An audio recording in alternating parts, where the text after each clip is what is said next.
My name is Aurora James. I'm 24 years old, a first-generation grad student in cultural anthropology, and 1 week away from submitting the biggest paper of my life. And I watched my own sister smash everything onto the kitchen floor like it was a joke. I didn't scream.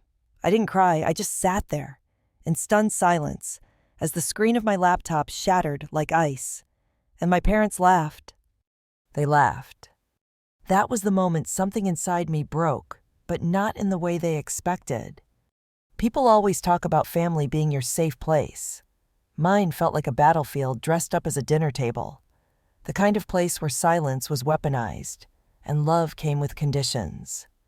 Camille, my older sister by 3 years, was the golden child.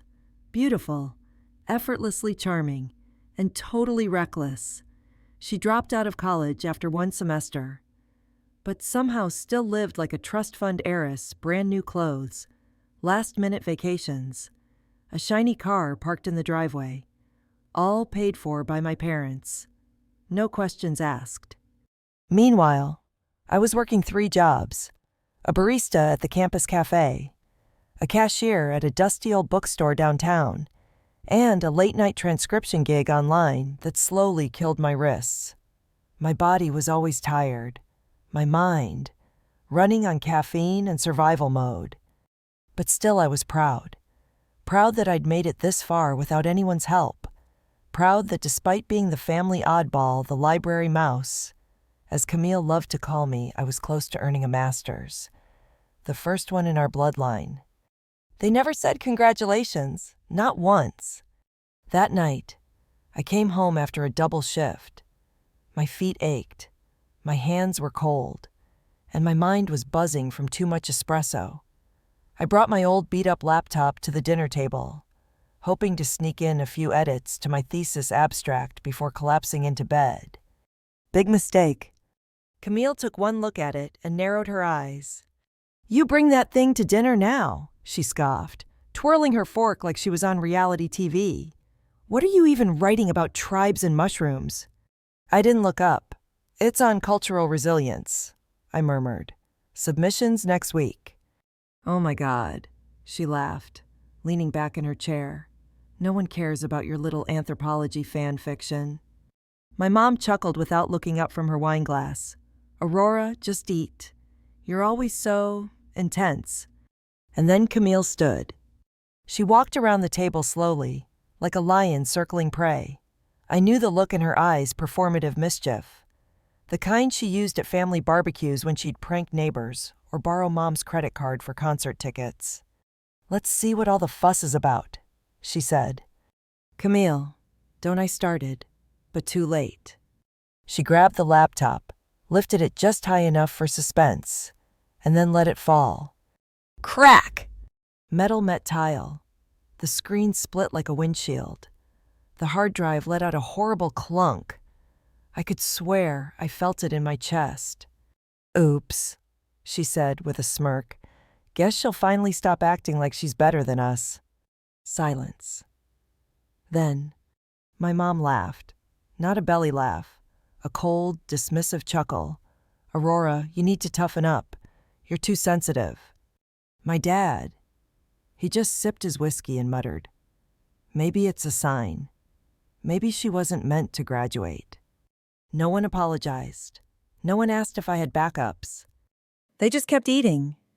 You know how people say trauma is loud? Sometimes it's not. Sometimes it's quiet. A dinner table. A broken screen. The sound of your own heartbeat as you realize no one in the room sees your worth. I carried the shattered remains of that laptop upstairs like I was carrying a corpse. My room was barely more than a storage closet, no bed frame, just a mattress on the floor.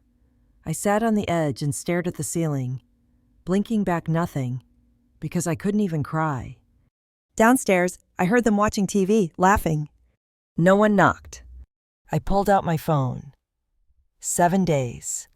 That's what the submission deadline email said. 7 days to rebuild a year's worth of work. Field notes. Interview transcripts. Coded data. All gone. Every last bit lived on that laptop. I couldn't afford cloud backup. I could barely afford groceries. Everything I had was poured into that thesis, my future. And they laughed. That hurt more than losing the work, because in that moment, I realized it wasn't about the laptop. It was about me. I was disposable to them. Inconvenient. Embarrassing. They never wanted me to succeed. Not really. Camille saw me as a threat to her attention. My parents saw me as a reminder of everything they didn't understand or care to. Books, ideas, purpose. They wanted comfort, not growth, and I didn't fit that mold. But I wasn't broken. Not yet. Somewhere between grief and rage, something kicked in. I reached into my drawer and pulled out an old flash drive. My hands were trembling. Maybe I'd printed out parts of the thesis. Maybe I'd emailed snippets to myself. Voice memos, outlines, anything.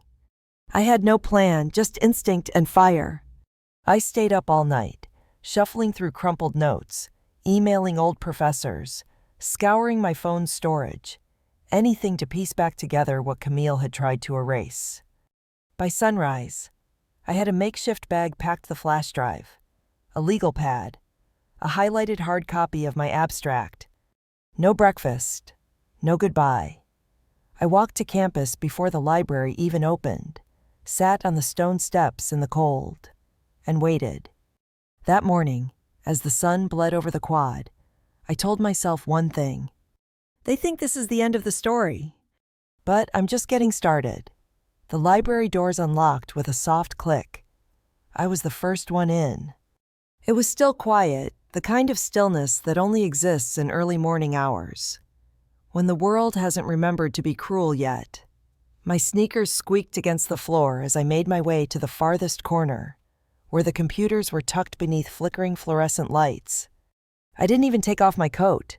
I just plugged in the flash drive, opened a blank document, and started typing. Not words, just lists at first. Sections I remembered, names of interviewees, pages I'd printed, citations I'd saved to Google Scholar. It felt like building a skeleton out of air, one bone at a time. My hands moved faster than my brain. The desperation made me sharp, hyper-aware. Every keystroke was a middle finger to what my family had tried to erase. I didn't go back home that day. After the library closed, I migrated to the 24-hour student center. It smelled like cheap pizza and finals week panic, but it had coffee, outlets, and chairs that didn't judge. I didn't talk to anyone. I didn't scroll, didn't check messages. I just typed, and typed, and typed. By midnight, my fingertips burned. My eyes stung like they were full of smoke. I wrapped my scarf around my shoulders and kept going. Every word was a protest. By day 2, I found a printout of my early abstract crumpled in the bottom of my book bag. It had coffee stains and a corner ripped off, but it felt like gold. I smoothed it out gently, as if it could break. It wasn't just paper. It was proof that I'd existed on purpose. That afternoon, I finally emailed my thesis advisor. His name was Dr. Pendleton. Older, soft-spoken, glasses always halfway down his nose, the kind of professor who listened more than he talked. Subject line: request for extension. Message: Hi Dr. P. Something happened. I lost my work. I can't name names, but I'm trying to recover. Would you consider a 1-week extension? I know it's last minute, but I'm not asking for leniency. I'm asking for space to fight for what I built. Aurora James. I hovered over the send button for almost a full minute before clicking it. Then I waited. And waited. 30 minutes. Then an hour. I started imagining the worst. What if he thought I was lying? What if he lumped me in with those students who ghosted deadlines and faked car accidents? Then ding. Aurora, I've seen your work ethic all semester. You've earned a little grace. New deadline next Friday. Keep me posted, Dr. P. I stared at that message like it was a lifeline. Then I whispered, Thank you. to no one, and kept going. By day 3, my body started betraying me. My wrists ached like they were splintering from the inside. My back was in knots. I fell asleep with my head on the keyboard more than once, waking up with a jolt and drool on my sleeve. I kept a single banana in my coat pocket to remind myself to eat. It went brown. I ate it anyway. Pain wasn't new. I'd grown up with it. What was new was using it as fuel. At some point, maybe hour 40 or 50, I pulled an old photo out of my wallet. It was from high school me at the science fair, holding a $200 scholarship certificate with both hands, like it was a Nobel Prize. I was 14, wearing a too-big blazer, smiling like someone who still believed that working hard would get you out. I taped that photo to the side of the monitor, my little talisman, my anchor. But then came the voices. Not real voices, but memories, echoes. Camille, no one cares about your little cultural thesis. My mother. You need to toughen up. My father. Maybe it's a sign. Each time I heard them, I typed harder. Because this wasn't just about academia anymore. This was about proving that I mattered. I wasn't trying to be heroic. I wasn't trying to impress anyone. Honestly, no one even knew I was doing this. My friends thought I was taking a break. My family didn't check in at all. Not even a text. They had already written me off, just like they always had. But this time, I wasn't writing them back into my story. Somewhere between the methodology section and rewriting my second interview summary, something in me shifted. Not broken, not angry, just clear. I didn't want to beg for their respect anymore. I didn't need them to clap. I just needed to finish. Because finishing wasn't just an academic milestone, it was my way of reclaiming power. I wrote until the computer lab lights flickered off. I moved to a bench outside, pulled my coat tighter, balanced my laptop on my knees, and kept going under the yellow glow of a street lamp. I wasn't chasing perfection anymore. I was chasing completion. And that was enough. Then, sometime around 2:43 a.m., on day 4, while combing through my inbox for old drafts, I found it. An email I hadn't opened from 3 weeks ago. Subject, loved your piece. Let's discuss edits. I blinked. It was from a small youth magazine, the kind that published student voices. But I hadn't submitted anything to them. I clicked. Hi, Aurora. We really enjoyed your voice in this article. Great tone, very personal. Please let us know if we can feature you again. My stomach dropped. I hadn't sent them anything. But Camille? She'd always joked about how easy it was to pretend to be smart online. And suddenly, everything clicked. The fake email accounts, the Amazon orders in my name, the login she once bragged about cracking. This wasn't just sabotage. This was identity theft. I froze. The cursor on my screen blinked like a pulse. Then I whispered to myself, oh, this isn't just personal anymore. The folder I created was called Camille Evidence. Not revenge, not get even, just evidence. Because what she had done wasn't just a prank. It wasn't teenage drama or some twisted sister thing. It was fraud. And if I didn't stop her, she'd keep doing it over and over using my name, my work, my silence. I was done being silent. The first file I added was a screenshot of that email from the youth magazine, the one thanking me for my submission. Then I started digging. I checked my old emails, bank alerts, and delivery confirmations. I looked for anything suspicious, anything with my name but not my fingerprints. There it was. An Amazon order shipped to our house, billed under my name, but I hadn't placed it. A cardigan my mom thought she lost. I remembered Camille laughing about borrowing it from the neighbor kid. Click, screenshot, saved. Then came the student loan app. I recognized the style, it was almost my handwriting. The name was mine, but the email it came from wasn't. Click, screenshot, saved. My pulse was steady, cold, not rage, not even grief. Clarity. My ethics professor once said, "Injustice that goes unchecked doesn't disappear. It grows roots."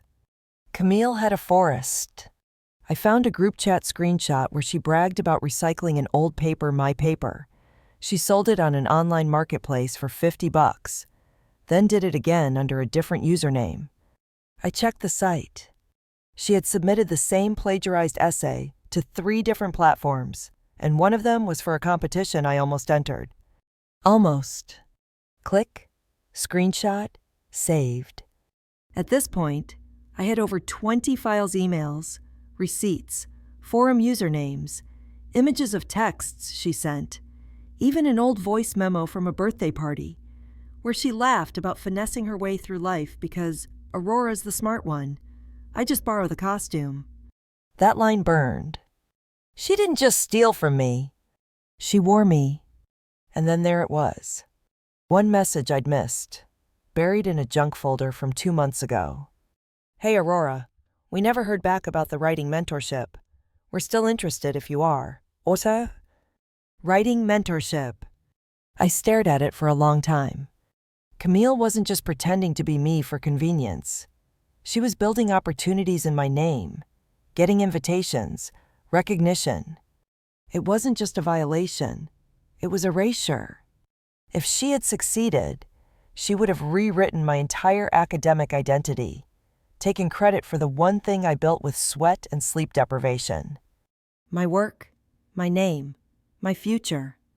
I remember staring at the screen and whispering out loud, "You didn't just break my laptop. You tried to erase me."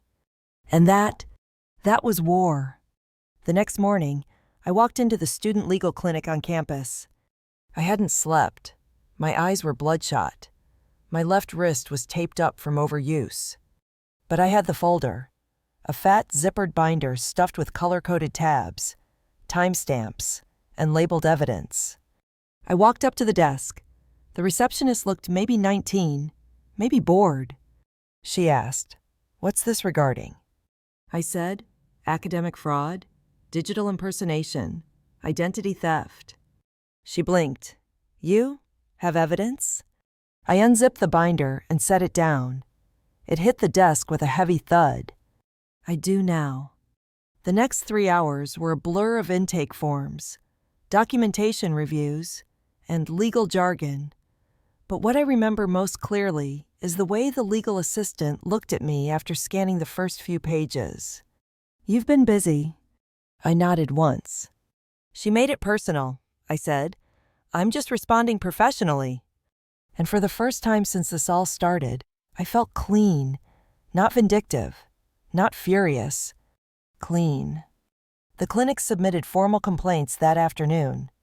One to the University Ethics Board, one to the youth magazine, one to the bank that issued the fraudulent student loan, and one to the online essay marketplace. They'd flagged all of it for immediate review. I didn't tell anyone, not my roommates, not my classmates, and definitely not my parents. This was between me and the system she thought would never catch up.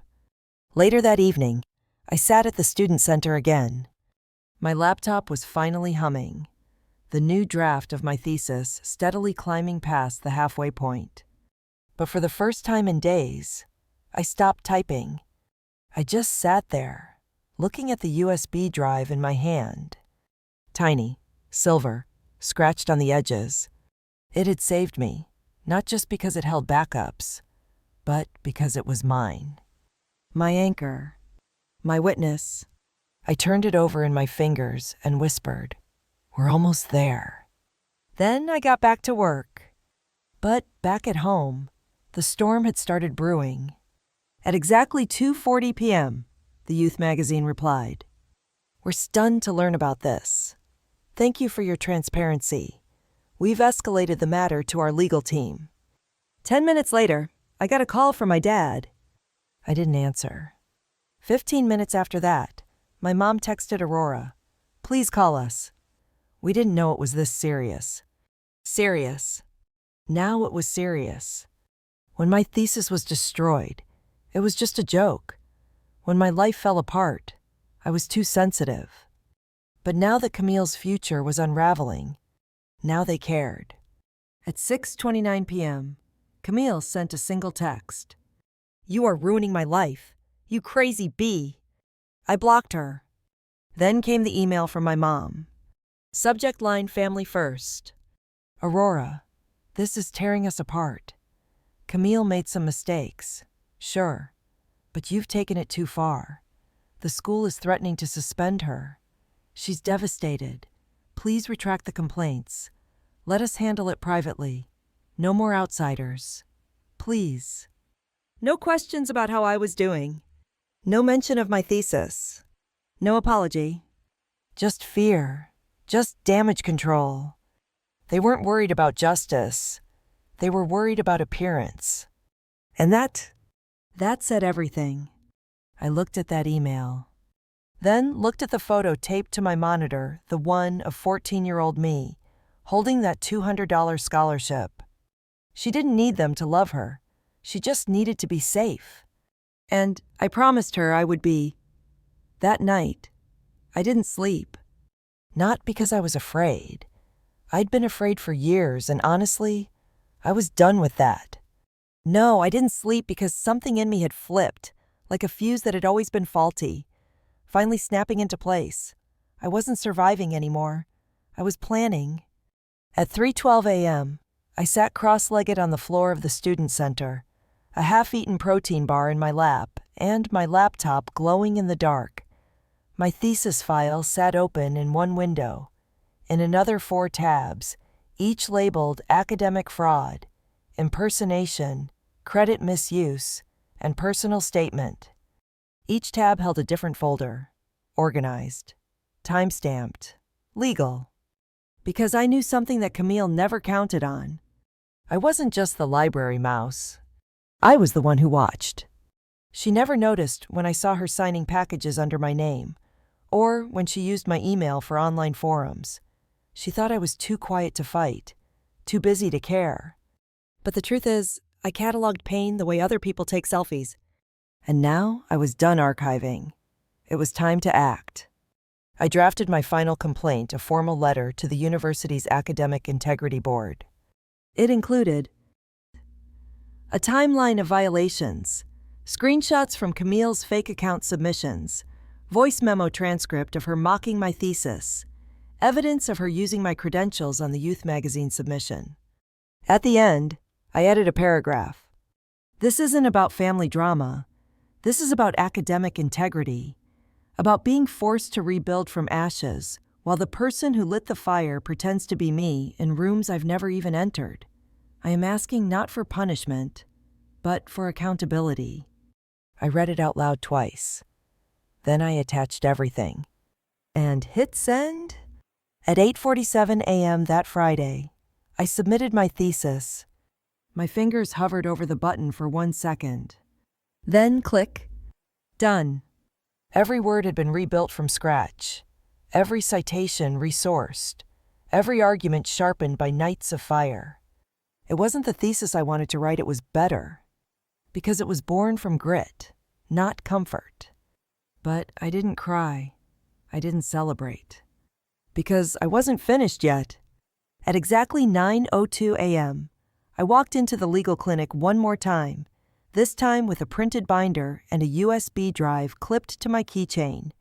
The same USB that saved my memory now held Camille's digital fingerprint. The assistant remembered me. "You're back," she said, eyebrows raised. I nodded once. It's time. We sat down. I presented everything calmly, clearly, like I'd been practicing in my head for days. By noon, 4 formal complaints had been filed. To the youth magazine for publishing plagiarized work under my name. To the university for academic fraud and digital impersonation. To the issuing bank for a $200 student loan applied under my identity. To the essay resale marketplace for repeated intellectual property theft. They asked if I wanted mediation. I declined. This wasn't about reconciliation. This was documentation. That afternoon, I walked back across campus. I was so tired I could barely feel my legs, but the kind of tired that feels earned, the kind that says you didn't break. I didn't go home. I didn't check messages. Instead, I walked into a quiet campus courtyard and opened my email. There it was. From Dr. Pendleton, subject, got your thesis. Outstanding recovery. You should be proud, Aurora. I stared at the words, and for the first time in weeks, I let myself breathe. Later that evening, my phone lit up with a call from my dad. Again, I didn't answer. Instead, I sent a copy of all the complaints to my parents' joint email address. Subject line, just so you're not caught off guard. Message body. This morning, I submitted my thesis. And this afternoon, your daughter Camille became the subject of 4 pending investigations. No drama, no exclamation points. Just facts. Because I wasn't screaming anymore. I wasn't begging to be understood. I was documenting, preserving, protecting. The next morning, they came. I was curled up in the student center again, headphones in, working on an application for a graduate research fellowship, when my phone buzzed non-stop. Dad, 6:12 a.m. We need to talk, Mom, 6:15 a.m. Aurora, please come home. We didn't know it was this serious. Camille, 6:29 a.m. You are ruining my life. You crazy bee. Blocked. At noon, an email. Subject family first. Aurora, this is tearing us apart. Camille made mistakes. Sure, but you've taken it too far. The school is threatening to suspend her. She's devastated. Please retract the complaints. Let us handle it privately. No more outsiders. Please. I read it in full. Then I read it again. And that's when it hit me. They still hadn't asked if I was okay. They still hadn't apologized. They weren't worried about my future, only Camille's. Because in their eyes, I was still the difficult one, the dramatic daughter, the overreactor. They didn't see the fight, just the noise. At 3:05 p.m., my dad called again. This time I picked up. His voice was clipped, polished, like a CEO trying to do damage control. You've made your point, he said. We'll buy you a new laptop. Let's move on. I was quiet for a moment, then said, slowly, You think this is about a laptop? He hesitated. Well, what else is there to talk about? I closed my eyes. The fact that she used my name to commit fraud, the fact that she resold stolen essays, the fact that you both watched her destroy my future, and laughed. He exhaled hard. Aurora, we're your family, and I am yours. I didn't raise my voice. I didn't scream. I just said evenly. You forgot that part. I didn't. That night, I got another email. A burner account. No name. But I didn't need one. Please, I messed up. I'll say sorry. Just don't let them expel me. Even in apology, there was no ownership. Just fear. Just self-preservation. So I didn't respond. Instead, I opened a new tab and wrote myself an email. Subject line, I protected you. Message body, you did it. You stood up. You chose you. I hit send. Then I closed the laptop. And for the first time in years, I felt untangled. When the subject line lit up on my screen, Congratulations, Rising Scholar finalist. I didn't believe it at first. I clicked it 3 times before the words made sense. The National Graduate Research Council had reviewed my submission, the one I rebuilt from rubble, and selected me as a finalist. The email included a travel itinerary, full sponsorship to present at the annual conference in Chicago, and a line I had to reread 5 times. We believe your voice represents the future of cultural scholarship. I sat frozen in that plastic student center chair, hands still hovering above the keyboard, as if moving might scare the email away. This wasn't just a win. It was a rebirth. I didn't tell anyone. Not my classmates, not my advisor, not even my few friends still talking to me after the whole Camille thing became gossip. This was mine, entirely mine. So I packed my one clean blazer, the heels I wore to my undergrad graduation, and a copy of my thesis printed and bound at the campus print center with my last $17. I boarded the plane to Chicago with a USB clipped inside my carry-on, my name badge in a folder, and a determination in my chest I hadn't felt since before all of this began. Chicago felt nothing like home. It was colder, sharper, buzzing with people who didn't know me, didn't expect anything from me, and didn't laugh when I mentioned anthropology. At the conference center, I walked past researchers with doctorates, people with careers I'd only read about, and yet no one questioned if I belonged. No one made me feel like I had to earn the air I was breathing.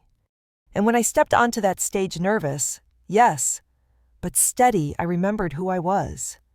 Not the scapegoat. Not the problem child. Not the too sensitive one. I was Aurora James, and I had something to say. I don't remember the exact words I spoke, but I remember the feeling. How the audience leaned in.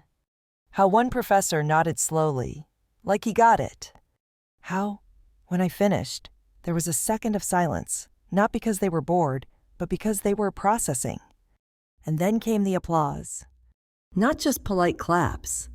Real applause. The kind that doesn't just echo, it lands. That night, in the hotel lobby, a woman approached me. She wore a navy trench coat, oversized glasses, and carried a leather notebook like it was an extension of her arm. "Hi," she said. "Aurora. Right, I'm Olivia Grant, editor-in-chief of Meridian Investigative.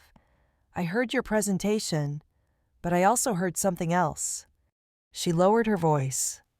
"There's been chatter about academic fraud at your university. Your name came up not as a suspect, but as someone who stood up." My heart started thudding again, not from fear, from something else. Recognition. "I'd love to hear your side," she added. "Not just the thesis, the whole thing, if you're ready." I wasn't sure I was. After all, I'd spent so long living in survival mode, editing myself out of every room. But something in me remembered the silence at the dinner table, the sound of my laptop cracking, the way my mom laughed as my future hit the floor. Silence had protected them. Maybe my voice could protect someone else. So I told Olivia everything. Not in anger, not in drama, just truth. How my sister used my name, how my parents stood by, how I rebuilt what they tried to destroy. Olivia took notes the whole time. At the end, she said quietly, "This isn't just a story, Aurora, it's a blueprint." The article went live 5 days later. From scapegoat to Scholar One Woman's fight against toxic silence. It exploded. Professors I didn't know shared it on Twitter. Former classmates emailed. Even a high school teacher I barely remembered sent me a message. "We always knew you were the strong one." I didn't cry. Not because I wasn't moved, but because my body didn't know how to feel safe in praise yet. 3 months later, I stood at the front gate of Rosewood Estate. It had been converted into a leadership retreat by the think tank I now worked for.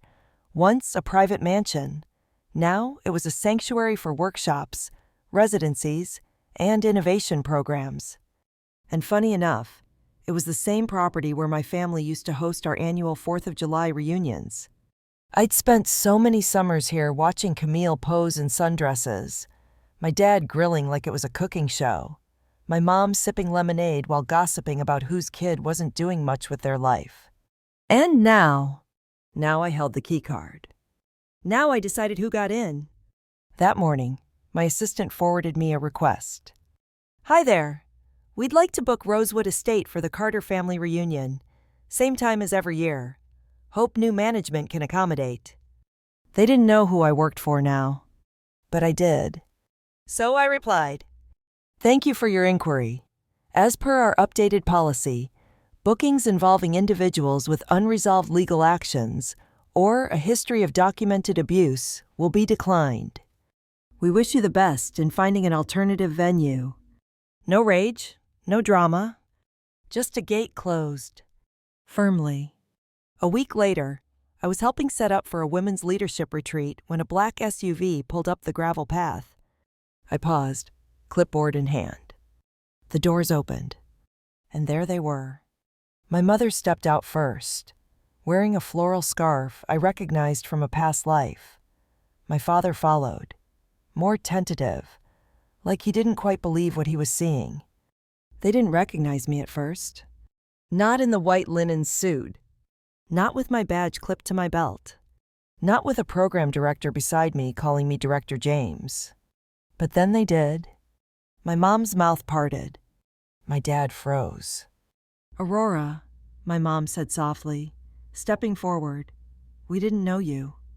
I raised a hand, calm, firm, professional. "You did," I said. "You just never thought I'd own anything you couldn't control." My dad swallowed hard.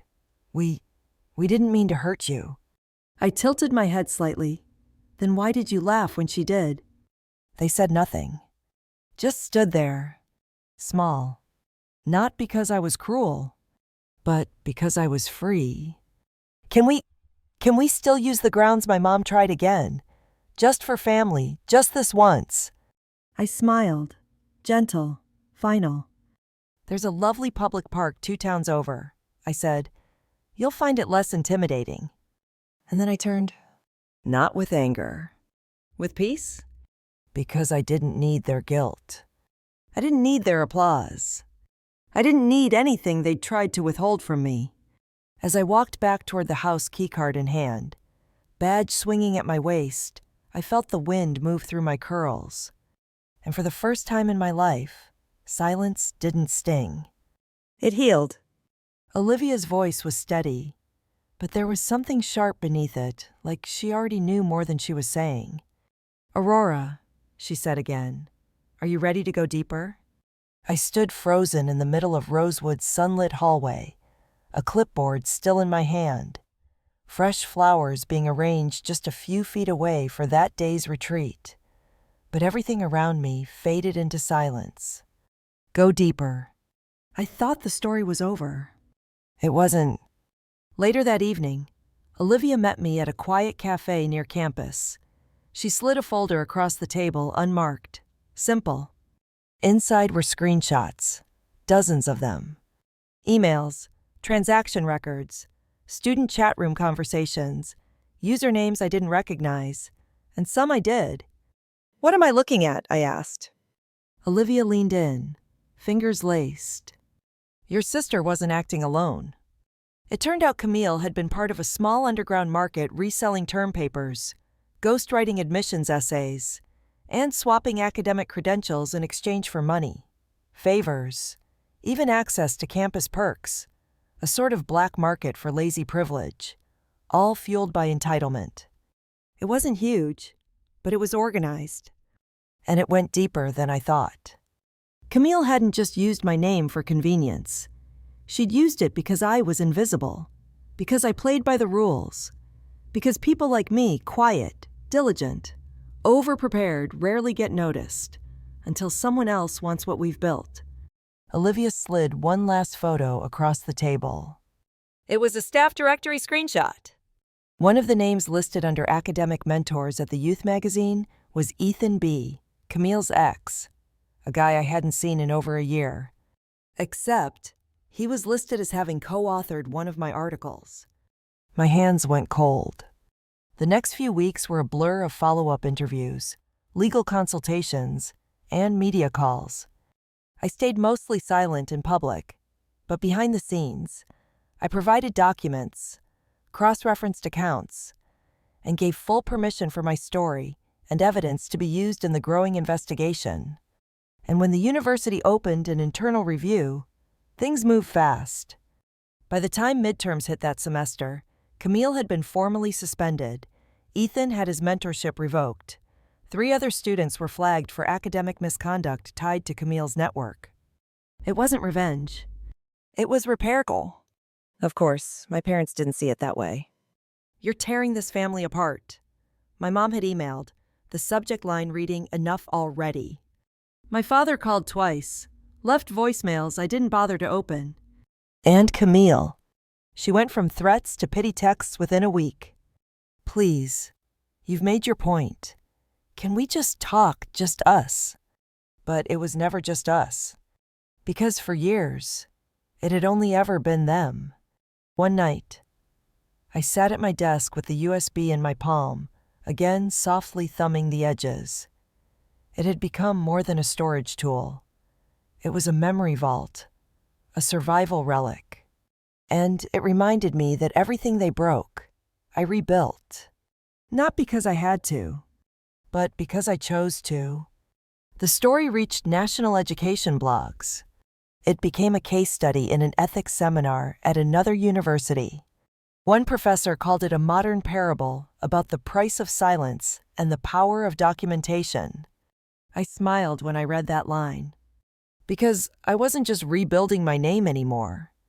I was protecting my legacy. Then, one Monday morning, I got a call from the dean's office. Not an email.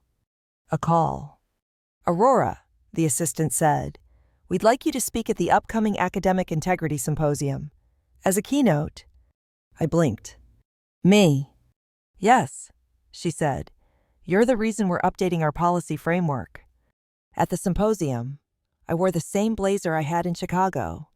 It didn't fit quite the same anymore, maybe because I didn't fit the same anymore. I walked up to the podium, USB drive still clipped inside my portfolio like a silent witness. And I spoke. Not just about plagiarism or academic betrayal, but about dignity, about boundaries, about being raised to stay quiet and choosing, finally, not to. The next day, as I left campus, I noticed a group of students reading the campus newspaper. One of them pointed at my photo. Another nodded. No one said anything to me, but they saw me. And, for once, I didn't shrink from it. 2 days later, I received a plain white envelope in my campus mailbox. Inside was a folded note. No name, no signature, just 6 typed words. "You were never meant to survive."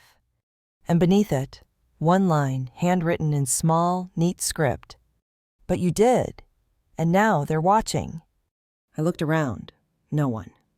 The handwriting wasn't Camille's, or my dad's, or Olivia's. The message wasn't threatening, but it wasn't comforting either. It was something else. Warning. Recognition. I folded it carefully, placed it inside the folder with all the others, and waited. I still remember the weight of that plain white envelope in my hand, the one that said "Subpoena Notice" in bold letters. My heart thudded, not with fear, but with a strange sense of readiness. After everything I'd been through, the shattered laptop, the silent dinners, the midnight typing marathons, I finally understood what it meant to own my story.